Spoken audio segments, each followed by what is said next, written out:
Assalamu alaikum wa rahmatullah, cher Albino, j'espère que vous allez bien, tranquille. Donc, petite vidéo, non pas la réaction de vos posts. Aujourd'hui, ça me tenait à cœur depuis très longtemps, comme vous le savez. Je vais faire de la lecture, donc religieuse, là, et le rappel profite aux croyants, donc c'est pour ça que je fais ça. Et en premier, ça sera un rappel pour moi-même que je ferai, bien sûr. Je le fais pour moi-même quand je fais un rappel, le premier. Commentaire des 40 hadiths, donc de l'imam al-Nawawi, écrit par Cheikh Abd al-Muhsin al-Abad. D'accord, basé sur les ouvrages de Ibn Rajab al-Utaymin, Ibn Daqiq al-Eid, Ibn Hajar, al-Asqalani, Dar al-Muslim, c'est donc la maison d'édition. Comme vous voyez, il a du vécu, c'est normal. Je l'ai lu et relu, je l'ai prêté et ainsi de suite. Le livre a beaucoup tourné. Donc voilà, c'est pour ça. Alors, je vais faire la lecture et puis ensuite, il y a une partie en arabe, après une partie en français que je ferai. Et les commentaires ensuite, voilà, tout simplement. Qu'est-ce que je voulais dire? Donc on commence par le hadith numéro 1. Je voulais dire ça aussi. Vous excuserez mon arabe, ma lecture arabe qui est très médiocre. Mais bon, comme vous le connaissez, il y a un hadith qui parle des récompenses pour ceux qui lisent l'arabe. Il y a ceux qui lisent avec difficulté, ils ont une certaine récompense. Ceux qui lisent avec un peu moins de difficulté, ils ont une meilleure récompense. Et ceux qui lisent avec fluidité, ils ont la meilleure des récompenses. Mais quoi qu'il arrive, les trois ont une récompense. Donc, j'aurai ma récompense. Voilà, tout simplement. Alhamdulillah. Donc, voilà, veuillez m'excuser, mais bon. Voilà, en plus de ça, ça va me permettre encore de m'entraîner à lire et à relire. Au bout d'un moment, ça va être fluide, on est d'accord. Alors, hadith numéro 1. Donc, on commence par le premier. Il y en a 40. Je ne sais pas comment je vais me débrouiller. Est-ce que je vais faire 2 hadiths par vidéo, 3 ou 1, ou je sais pas, ça dépend de la grandeur du hadith et des commentaires. Voilà, on verra. Dès que je vois que ça fait 30, 35 minutes, 40 minutes, j'arrête là, quoi, quand je finis un hadith. Vous voyez ce que je veux dire? Donc, c'est parti. Donc, bismillah, on commence.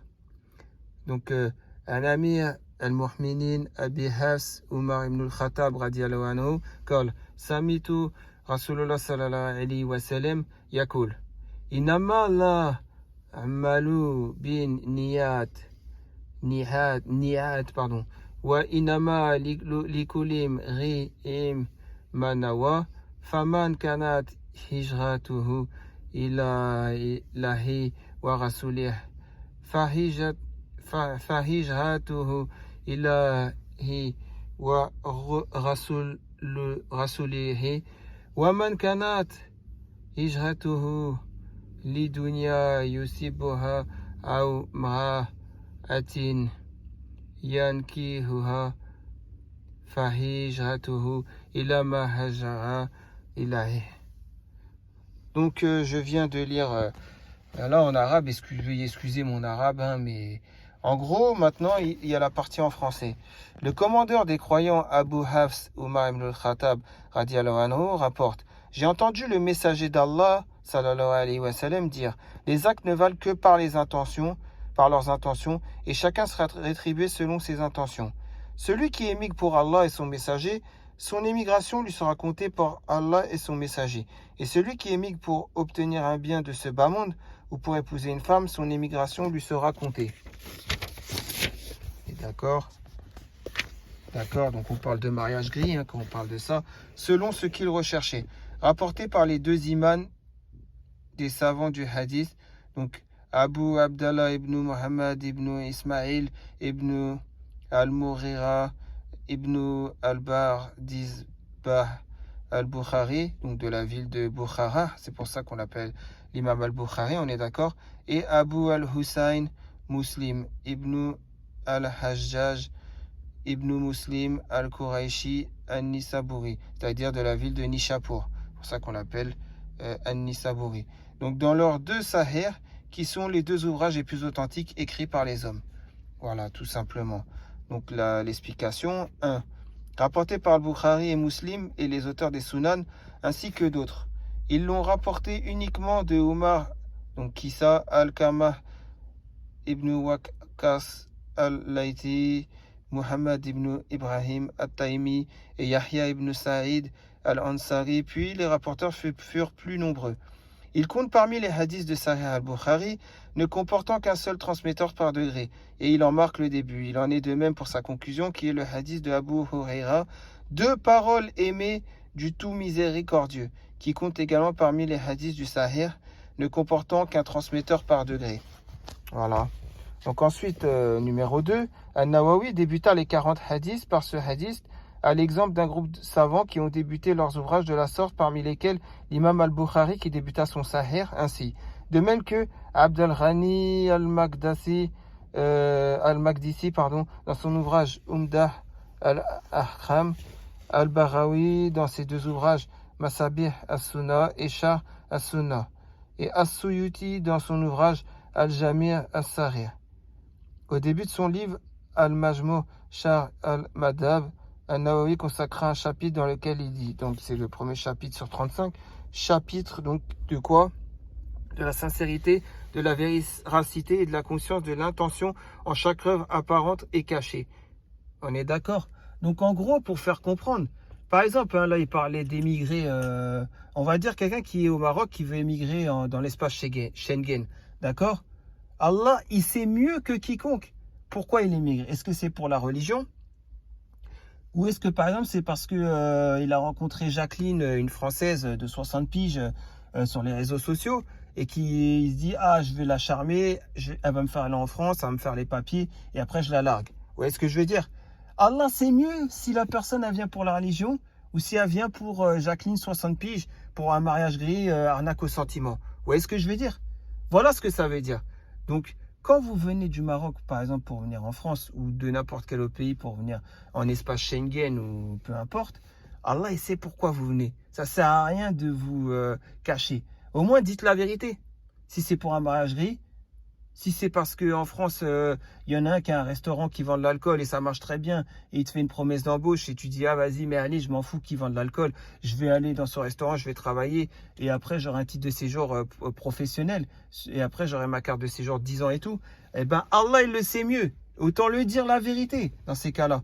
C'est ce que le cacher, c'est encore pire. C'est de l'hypocrisie ambiante. Voilà, c'était des exemples.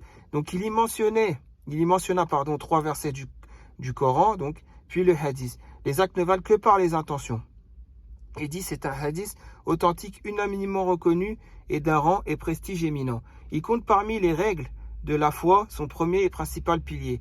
Ash-Shafi'i, donc que vous connaissez, hein, Ash-Shafi'i que vous connaissez, a dit ce hadith concerne 70 points du fiqh.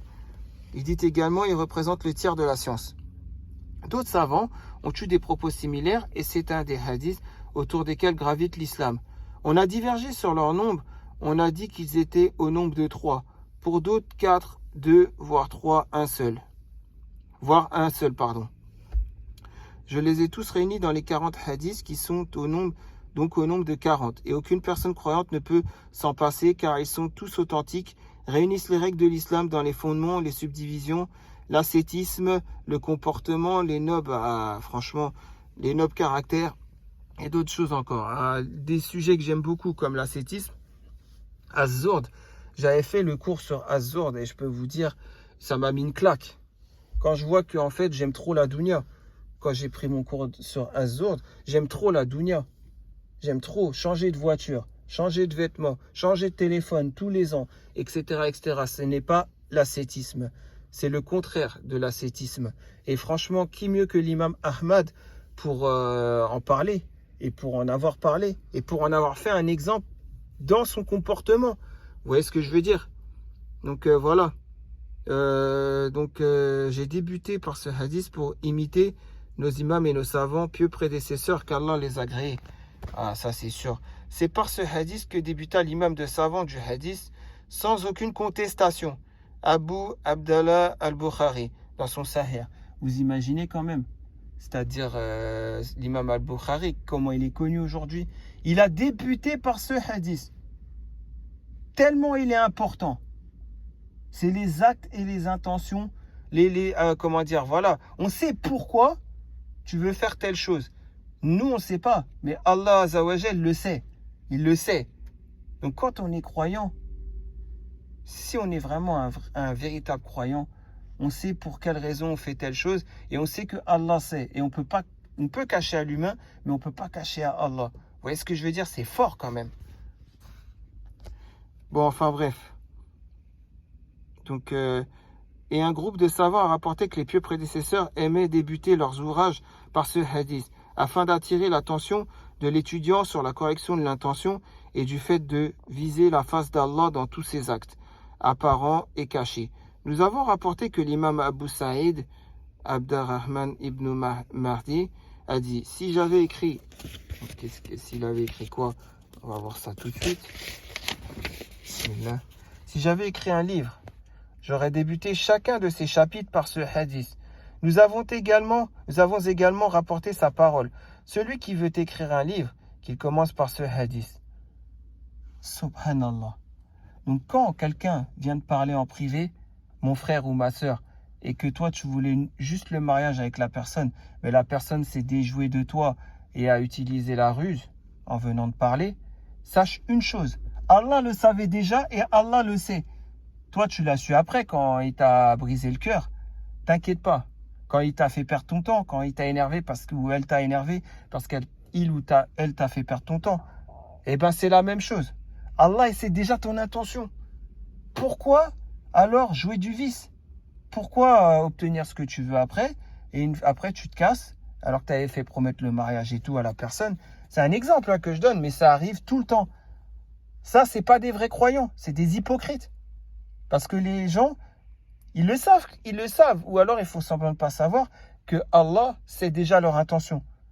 Donc quand vous voyez que moi, même j'ai été victime de ça, de la part par exemple de Perle, ou alors que d'autres en ont été victimes, et vous reconnaîtrez dans vos histoires, pas besoin de dire vos histoires, hein, mais il y en a plus d'un, enfin vous êtes des dizaines, hein. Vous savez très bien. Sachez une chose, Allah sait l'intention de la personne et elle sera punie, qu'il ce soit ici-bas ou dans l'au-delà. Vous voyez ce que je veux dire? Elle sera punie. Tout simplement, placez votre confiance en Allah. Vous inquiétez pas, la justice sera rendue. Fait l'akhira, voilà, fait dunya. Ad-dunya ou l'akhira, peu importe. Il sera puni. Vous voyez ce que je veux dire? Pas besoin d'en dire plus. Donc, celui qui écrit un livre qui commence par ce hadith, d'accord? L'imam Abu Sulaiman Hamd ibn Mohammed ibn Ibrahim ibn al-Khattab al-Khattabi al-Shafiri, l'imam a dit dans son ouvrage, l'imam al-Shafiri, il a dit dans son ouvrage Al-Ma'alim, les anciens parmi nos enseignants aimaient débuter par le hadith, les actes ne valent que par les intentions. Chaque chose que l'on débute et commence en religion, en raison de sa nécessité, sous toutes ses formes. Donc vous voyez, les actes ne valent que par les intentions. Voilà, vous faites un acte, par exemple, vous faites un don, une aumône, voilà, vous faites ce que vous voulez, vous donnez même 1 million, même si vous le faites pour Allah, vous le faites pas pour les gens, pour montrer aux gens, regardez, moi, je donne. L'ostentation, on ne fait pas par ostentation les choses, on le fait pour Allah. Si un jour, toi, tu as donné 1000 euros, mais personne n'est au courant, pour une association ou pour quelqu'un qui était dans le besoin, et tu lui as dit, garde l'argent, je te le donne. Les gens n'ont pas besoin de le savoir autour.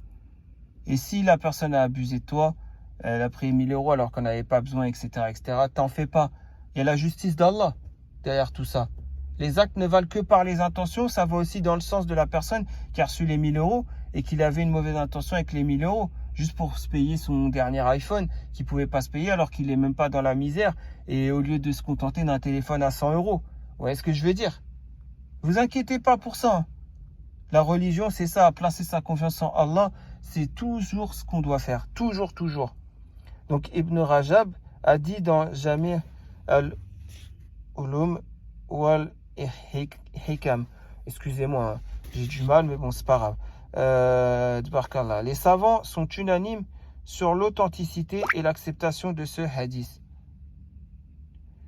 C'est par lui que débuta Al-Bukhari l'écriture du Sahih en guise d'introduction et afin de montrer que toute œuvre par laquelle on ne vise pas la face d'Allah est vaine et ne donne aucun fruit en ce monde et l'au-delà. Subhanallah. Il faut toujours viser donc la face d'Allah. On est d'accord. Ibn Rajab a dit, c'est un des hadiths autour desquels gravite la religion. Et on rapporte que Ash-Shafi'i a dit qu'il représentait le tiers de la science et concernait 70 points du fiqh. Donc c'est quand même fort. On rapporte également que l'imam Ahmad ibn Hanbal donc a dit « Les fondements de l'islam reposent sur 3 hadiths. Le hadith de Omar, les actes ne valent que par les intentions. Le hadith de Aïcha, celui qui rapporte à notre religion une chose qui n'en fait pas partie, cela sera rejeté. Et le hadith de An-Nu'man ibn Bashir, le licite est évident et l'illicite est évident. » Subhanallah. Il fait partie de ces 3 hadiths que ce grand imam, l'imam Ahmad, a pu citer. Et en premier en plus. Donc ce hadith, il est vraiment à connaître et à le mettre dans son cœur, à l'ancrer dans son cœur. Il dit également dans le même sens que les propos de l'imam Ahmad, 1 sur 71, l'ensemble de la religion consiste à accomplir les commandements, délaisser les interdits et s'abstenir des ambiguïtés. Tout cela est contenu dans le hadith de An-Nu'man ibn Bashir et cela ne peut se réaliser qu'à travers 2 choses. La première, que l'acte soit en apparence conforme à la sunna, comme cela est indiqué dans le hadith de Aïcha. Celui qui rapporte à notre religion une chose qui n'en fait pas partie, cela sera rejeté. La deuxième, qu'intérieurement on vise à travers l'acte la face d'Allah, donc Allah Azawajal, comme cela est indiqué dans le hadith de Omar. Donc voilà, les actes ne valent que par les intentions. Ibn Rajab apporte plusieurs paroles de savants, donc 1 sur 61 à 63, concernant les hadiths autour desquels gravite l'islam. Pour certains, ils sont au nombre de 2, et pour d'autres 4, 5, et les hadiths qu'il ajouta aux 3 premiers sont le hadith. Chacun d'entre vous, lorsqu'il est créé dans le ventre de sa mère, le hadith fait partie du bon islam et que chacun délaisse ce qui ne le concerne pas. Le hadith, Allah est bon et n'accepte que ce qui est bon. Le hadith, aucun de vous ne croira réellement que lorsqu'il aimera pour son frère ce qu'il aime pour lui-même. Le hadith, on ne doit nuire ni à soi ni aux autres. Le hadith, lorsque je vous ordonne une chose, accomplissez-la en fonction de vos capacités. Le hadith, délaisse ce monde et Allah t'aimera. Délaisse ce que les gens possèdent et les gens t'aimeront. Et le hadith, la religion, c'est le bon conseil. Voilà pourquoi d'ailleurs je fais cela, car la religion, c'est le bon conseil, justement. Alors, point 4 maintenant. Par rapport au hadith numéro 1. Concernant sa parole, les actes ne valent que par les intentions. D'accord? Que est une particule qui indique l'exclusivité et l'article défini dans les actes. Qui désigne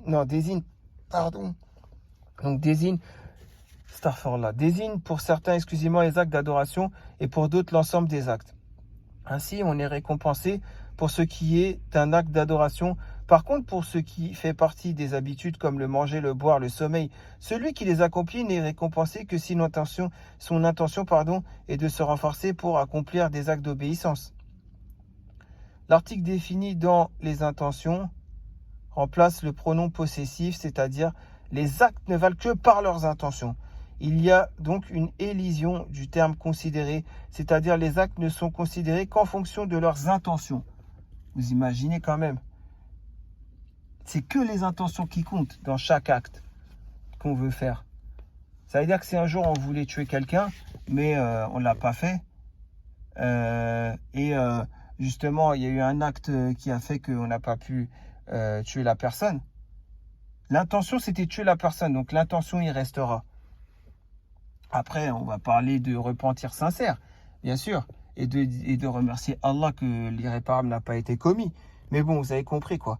Dans la langue arabe, l'intention désigne le but et elle permet de faire la distinction entre les actes d'adoration, entre 2 actes obligatoires, entre un acte obligatoire et un autre surérogatoire, entre les actes d'adoration et les actes mondains, comme le bain rituel suite à un état d'impureté majeure et le bain pour se rafraîchir ou se laver.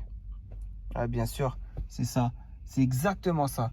Soit on veut prendre un bain pour se laver, ou si on veut prendre un bain pour faire al-ghusl, Allah, il sait notre intention.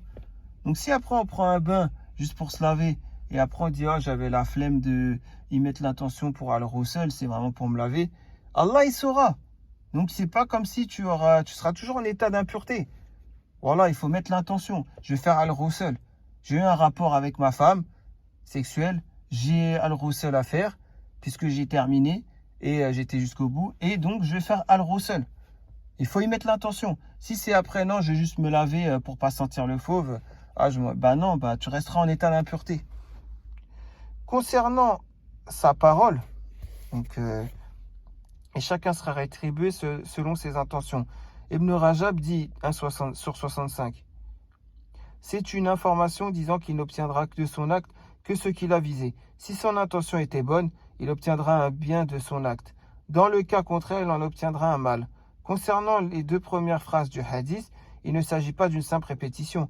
En effet, la première phrase établit une corrélation entre la rétribution du serviteur et l'intention qu'il a vêtue en agissant.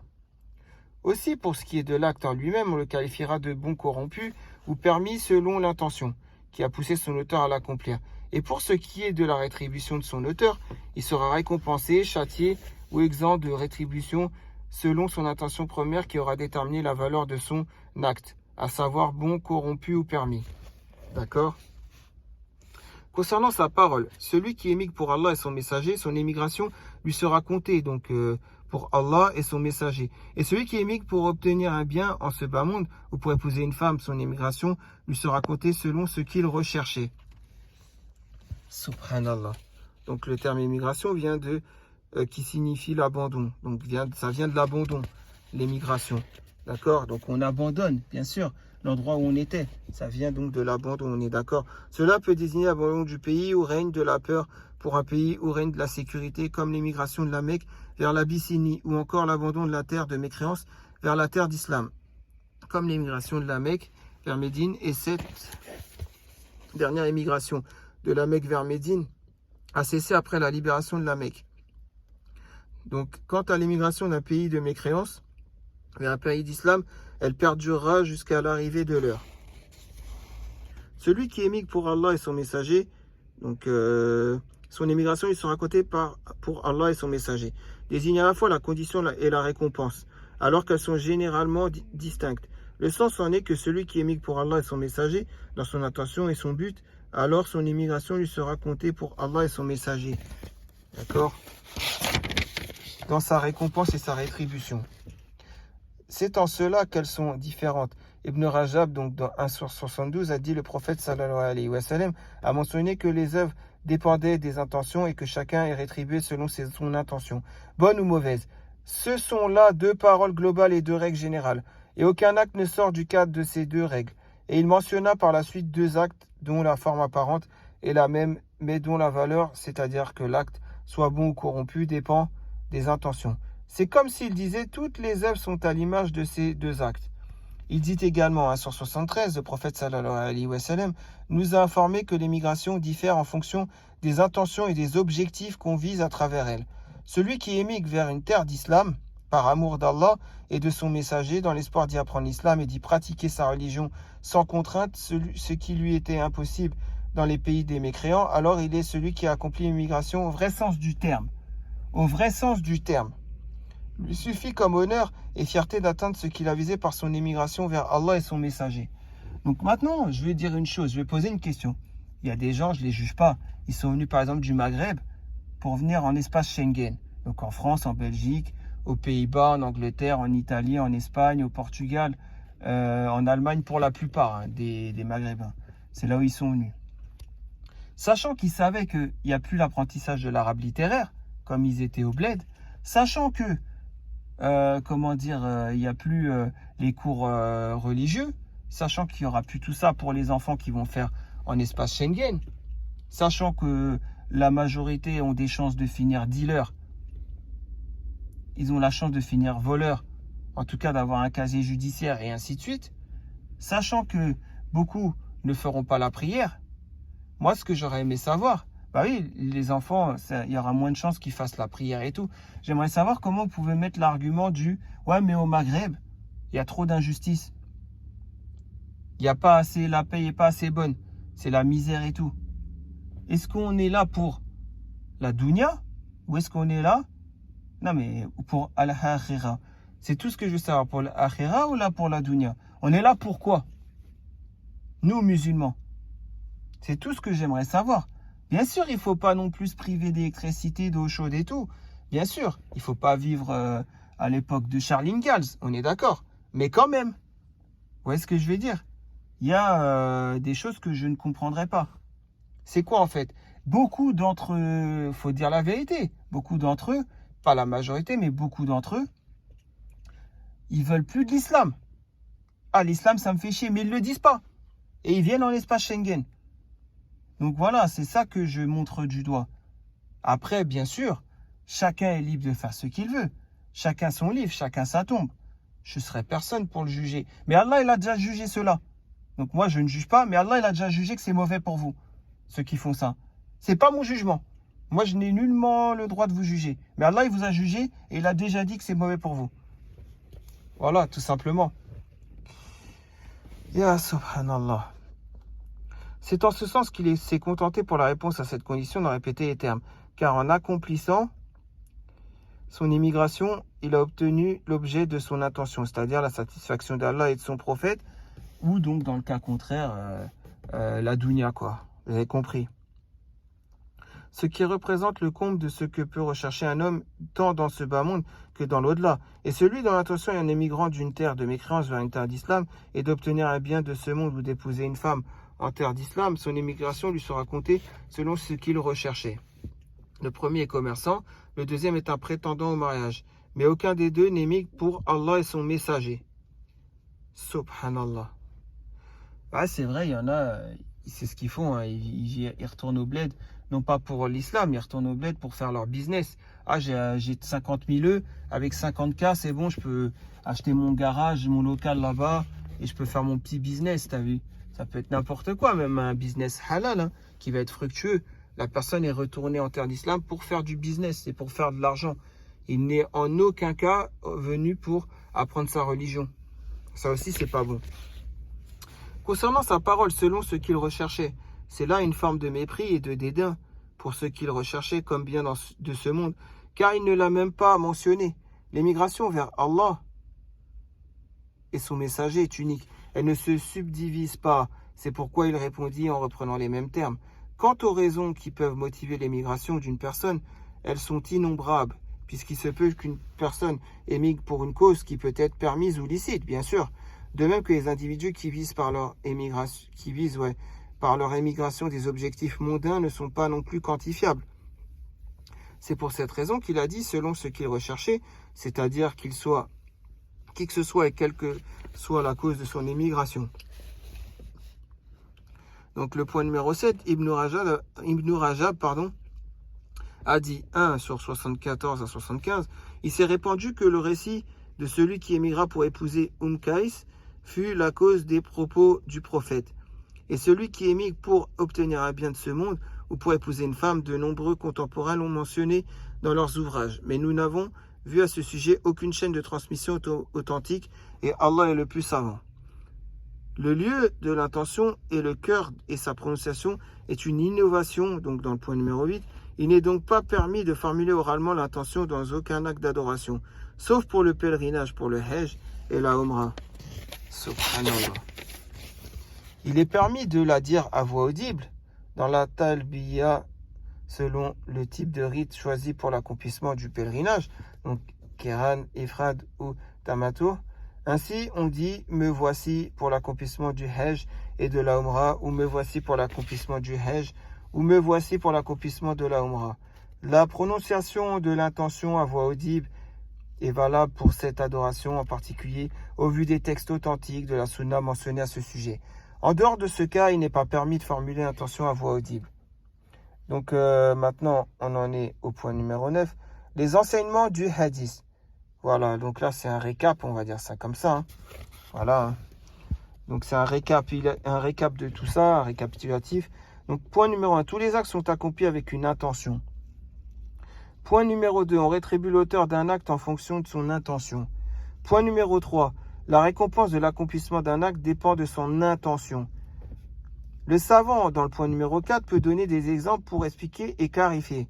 Point numéro 5, le mérite de l'émigration en raison de la comparaison donnée par le prophète sallallahu alayhi wa sallam, comme il est rapporté dans le Sahih Muslim d'après Amr ibn al-As. Donc, ne sais-tu pas qu'adopter l'islam comme religion efface littéralement, donc détruit quoi, les péchés commis antérieurement, et qu'il en est de même pour l'émigration et le pèlerinage. L'homme est récompensé, châtié ou privé de biens en fonction de son intention. Donc ça c'est le point numéro 6. Point numéro 7. Les actes dépendent des objectifs vers lesquels ils tendent. Une chose peut n'être que permise, mais se muer en acte d'obéissance si l'individu vise par elle le bien, comme le manger, le boire, si son intention est de se renforcer pour l'adoration. Point numéro 8. Pour un seul et même acte, un homme peut être récompensé et un autre privé de bien. Subhanallah. Bon, je vois que la vidéo elle est déjà plus de 30 minutes là. Je vais m'arrêter là et puis je ferai une autre vidéo pour le hadith numéro 2 et ainsi de suite. Ça sera plus clair comme ça en plus, plutôt que je vais me précipiter à faire un deuxième. Quand il y aura des hadiths qui sont courts, comme ne te mets pas en colère, le hadith de Abu Huraira par exemple, radiallahu anhu, là je pourrais en faire 2 puisque ça va, c'est assez court. Vous voyez ce que je veux dire? Donc voilà, je vous dis à très prochain pour une nouvelle vidéo, à la réaction de vos posts, il y en aura, hein, mais aussi à la lecture voilà quoi, religieuse, ce qui me tenait à cœur de faire ça. Et surtout, je demande à tout le monde et à moi en premier, à moi-même, comme vous le savez, les actes ne valent que par les intentions, comme on a pu le voir avec les explications, on est d'accord? Donc s'il vous plaît, soyez pas hypocrite, et moi-même, je ne dois pas être hypocrite envers moi-même. Vous voyez ce que je veux dire? Soyons ce que l'on est, ne nous faisons pas passer pour ce qu'on n'est pas. Et disons-nous les choses clairement. Vous voyez ce que je veux dire? Voilà, c'est tout. On doit se l'avouer à nous-mêmes. Je fais la prière en retard parce que j'ai la flemme. Ou alors, j'ai l'immigration, comme on a pu le voir, vers un autre pays. Hein, pour la religion ou pour, vous voyez ce que je veux dire? Ou pour la dunya. Voilà. C'est exactement ça. Pour le bien de ce bas monde. Voilà, on doit y répondre, on doit être sincère envers nous-mêmes. Après, ça va être bien sûr de l'hypocrisie de notre part, puisqu'on ne va pas faire ce qu'Allah veut qu'on fasse. Mais au moins, déjà, le fait de le reconnaître qu'on est dans l'égarement peut nous aider ensuite à travailler, à faire un travail sur nous-mêmes. Pourquoi pas pour éviter toutes ces choses-là, quoi, qui sont mauvaises pour nous et qui auront été faites, voilà, et avec une intention mauvaise. Vous voyez ce que je veux dire? Voilà, c'est très important. Ça me tient vraiment à cœur. Et j'espère dans cette communauté voir du mieux à l'avenir, Inch'Allah. Voilà. Et ouvrez les yeux surtout. N'acceptez personne en privé. Je vous le dis, hein. Ça y est, les privés, c'est terminé. Personne parle à personne en privé. Vous voulez pas vous faire douiller. Vous voulez pas que des Vincent McDoom viennent prendre vos photos et tout. Très honnêtement, fermez la porte au PV. Au privé, tu vois. Voilà, tout simplement, c'est tout ce que j'avais à dire. Voilà, portez-vous bien, qu'Allah augmente notre foi, raffermisse notre foi aussi. Voilà, donc c'est la doha que je ferai. Et voilà quoi. Et surtout, faites attention aux imposteurs. Et voilà, tout simplement. Donc je vous dis à très prochainement, portez-vous bien. Et voilà, faites en sorte d'agrandir votre foi. Faites en sorte de ne pas aller vers Shaitan. Et puis voilà, soyons sincères envers nous-mêmes et essayons de travailler cette sincérité pour qu'elle soit la plus saine possible, Inch'Allah. Allez, je vous dis à très prochainement, Inch'Allah. Salam alaikum.